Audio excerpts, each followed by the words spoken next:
CJ ఒక మాట అన్నారు, భారత రాజ్యాంగం చాలా గొప్పది అని. ఏ మాటకా మాట?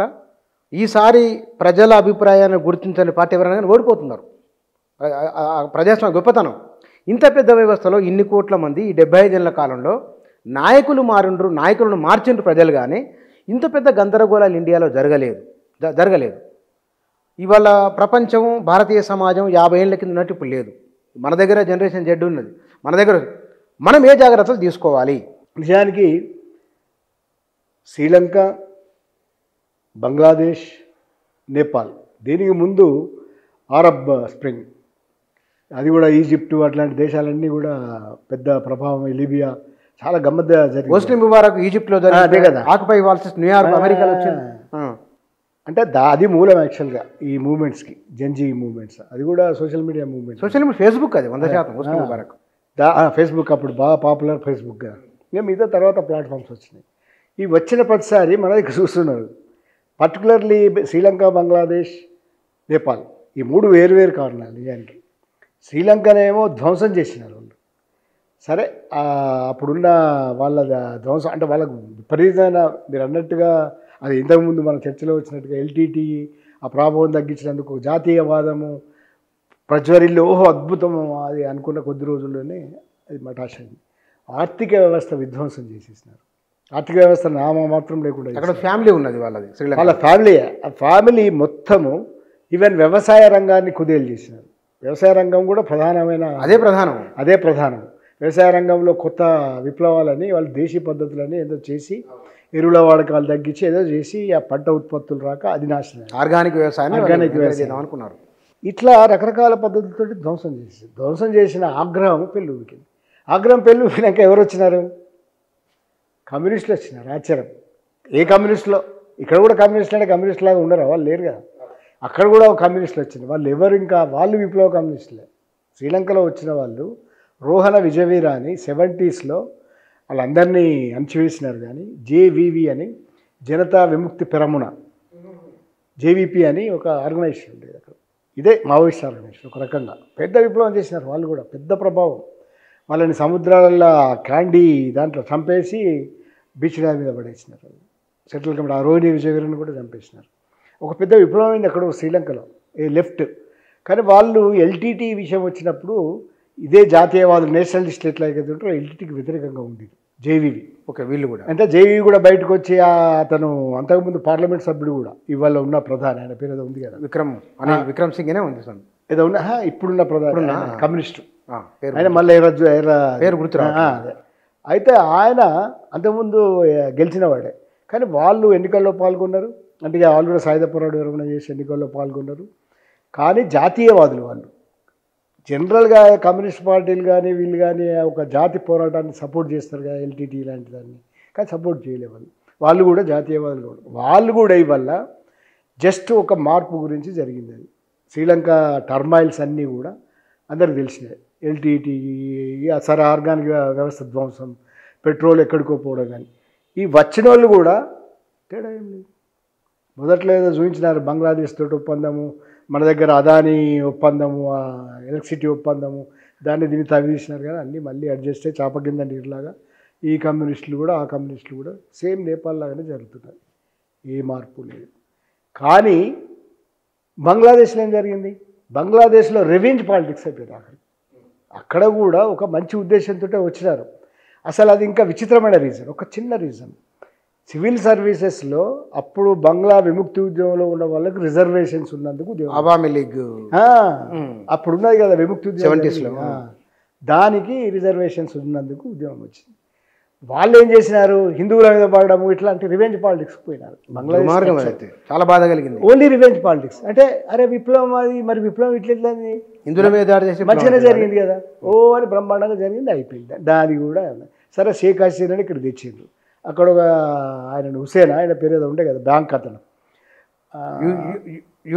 యూనస్, ఆయనను ప్రధాని చేశారు. ఇక్కడ కూడా అట్లాంటి ప్రపోజల్ వచ్చిందంటే, గీషింగ్ అని ఎలక్ట్రిసిటీ డిపార్ట్మెంట్లో నిజాయితీ పరుడైన ఒక అధికారికి అధికారం ఇస్తే బాగుంటుంది అని అనుకున్నారు నేపాల్ కూడా. అట్లనే ఒక నిష్కలంకమైన అవినీతి పరుడు కానీ యూనస్ని ప్రధాని చేశారు. ఏ మార్పులు, అది రెవల్యూషన్ కాదు. ఎందుకంటే రెవల్యూషన్ అయిపోయింది, రివెంజ్ పాలిటిక్స్ అయిపోయినాయి, అది మళ్ళీ టర్మాయిల్లో పడ్డది. నేపాల్లో కూడా వాళ్ళు ఏం జరుగుతుంది, ఈ మూడే కదా మనకి. అంతే. ఈ మూడులో నేపాల్లో కూడా ఏం జరుగుతుంది? ఈ రెవల్యూషన్సా? రెవల్యూషన్స్ కాదు కదా. వీటికి ఏమైనా లక్ష్యం ఉందా? ఉన్నది. లక్ష్యాలు లేకుండా ఏం లేదు. ప్రధానమైన లక్ష్యం ఏంటి? సోషల్ మీడియా పునరుద్ధరణ ఇట్లాంటివి అయిపోయినాయి. ఈ నెపో కిడ్స్ అనేది అయిపోయింది. వాళ్ళ డిమాండ్స్, కొత్త డిమాండ్స్ చాలా ఉన్నాయి. అవి పరిపూర్ణమవుతావా కాదా? ఒకటి, ఒక నిరంకుశమైన క్యాపిటలిస్ట్ నమూనా అభివృద్ధిలో, నిరంకుశమైన అభివృద్ధిలో పాలిటిక్స్ ముఖం పెట్టి వీళ్ళంతా చేసినారు. కానీ 3 పార్టీలు ఒకటే, రాజకీయ వ్యవస్థ చేతనం అయిపోయింది, ధ్వంసం అయిపోయింది. అది ఏమాత్రం ఇంకా నమ్మకంగా లేదు. ఏంటిది మరి వాట్ నెక్స్ట్? ఇప్పుడు 6 నెలల్లో ఎన్నికలు పెడతారు వీళ్ళే కదా. అయితే ఈ 3 ఇట్లాంటి స్థితిలో ఉన్నప్పుడు భవిష్యత్ అనేది ఇది రెవల్యూషనా కాదా అని తెలుస్తున్నప్పుడు, రెవల్యూషన్స్ కాదు అనేది కూడా అర్థమవుతున్నప్పుడు ఇండియాలో ఈ ప్రభావం ఎట్లుంటుంది అనేది ప్రతిసారి చర్చ ఫ్యాక్ట్. ఎందుకంటే మన పక్క దేశాలు 3 పక్కన ఉన్నాయి, అదే అన్ని పక్కన ఎడమలు ఉన్నాయి. కానీ ఇండియా గురించి ఏ సందర్భంలో అన్నాడు ఆయన సుప్రీంకోర్టు చీఫ్ జస్టిస్? ఏ సందర్భం అంటే గవర్నర్ల పవర్స్.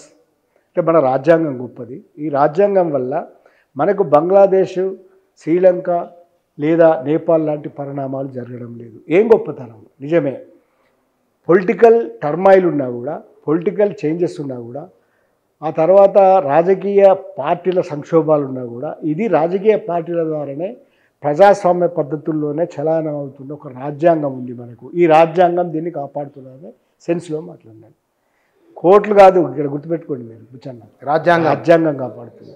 రాజ్యాంగంలో ఉన్న హక్కులేంటి? ఇది అంటే గవర్నర్లకి పవర్ ఇస్తుందా ఇయ్యదా? గవర్నరు ఫైల్ ఎన్ని రోజులు పెట్టుకోవాలి, అది అనుమతి లేకుండా ఎట్లా ఉంచుకుంటాడు, నెల రోజులు అనే దాని మీద వచ్చింది. కాబట్టి రాజ్యాంగం కాపాడుతున్నది అని. దీంతో పాటుగా ఇండియన్ స్ట్రక్చర్, ఇక్కడ ఎన్ని ఉన్నా కూడా ఒక బలమైన రాజ్యం ఉంది, ఒక బలమైన స్టేట్, బలమైన ఆర్థిక వ్యవస్థ, బలమైన సామాజిక వ్యవస్థ.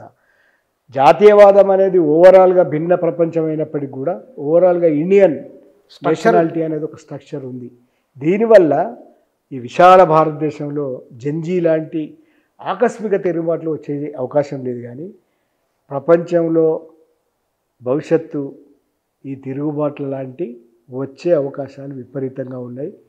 ప్రపంచం కోలుకోవాల్సి ఉన్నది, రాజకీయ వ్యవస్థలు నేర్చుకోవాల్సి ఉన్నది, రాజకీయ పతనాలు ఎట్లా ఉంటాయో నేర్చుకోవాల్సి ఉన్నది. అంటే మీరు మామూలు మిథ్యేవాద పార్టీల నుంచి మొదలుకుంటే అల్ట్రా లెఫ్ట్ దాకా నేర్చుకోవాల్సి ఉన్నది. పెద్ద గుణపాఠం. ఒకటి సార్, ఇక్కడ ఏ మాట కమాట మనం బీజేపీ అధికారంలోకి వచ్చినాక ఆదాని అంబానీ పేరు బలంగా వినబడిన మాట వాస్తవం, కళ్ళ ముందున్నది. కానీ రాజకీయ నాయకుల అవినీతికి ఏడున్నా బయట పడేది కదా. ఈ 10 ఏళ్ల కాలంలో బహుశా మోదీ సాధించిన గొప్ప విజయం అని నాకు అనిపిస్తున్నది. ఒక్క ఎమ్మెల్యేనో ఎంపీనో పలానా దగ్గర కుంభకోణం జరిగింది, ఎక్కనో దగ్గర, లేదా కేంద్ర మంత్రి పలానా దగ్గర ఇరుక్కున్నారు, ఈ స్కామ్ జరిగింది అనేది వినబడలేదు. మరి అది ఒక సక్సెస్ అనుకోవచ్చు కదా. ఎవరు చెప్పినారు మీకు? ఎందుకు వినబడలేదు? హుషప్ చేసిన మీడియా లేదు. మీడియా గోధి మీడియా అయిపోయింది. ఎందుకు లేదు? రాఫేల్ ఒప్పందాలు ఏంటి? రాఫేల్ ఒప్పందాలు బయటకు వచ్చినాయా? ఎన్నో ఉన్నాయి. అదానియే పెద్దది కదా. అదాని ప్రపంచంలో వేలు పెట్టని పవర్ ప్రాజెక్టులు. అదాని అమెరికా, అంబానీ ఇప్పుడంతా. ఇప్పుడు ఉదాహరణకి రష్యా ఆయిల్ మీద అంత పట్టుదల ఉంది కదా. రష్యా ఆయిల్ ఏంటిది అసలు తెలుసా ఎవరికైనా? రష్యా ఆయిల్ మనకేమైనా ఉపయోగపడుతుంది అనుకుంటారా? రష్యా నుంచి తక్కువకు తెచ్చిన క్రూడు మనకేమైనా పెట్రోల్ ధరలు తగ్గిస్తే ఎవరు వాడతారు దాన్ని? అంబానీ కంపెనీ వాడుతుంది.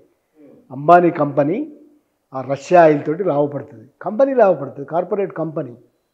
అది ఇష్యూ. అంటే మనకి చెప్తున్న బయటికి మీడియా లేదు, అది వేరే విషయం. భారతదేశంలో సోషల్ మీడియాలో ప్రచారాలు, సోషల్ మీడియాలో కూడా బలంగా మోదీ ఉన్నాడు. బలమైన బీజేపీ సోషల్ మీడియా ఉంది.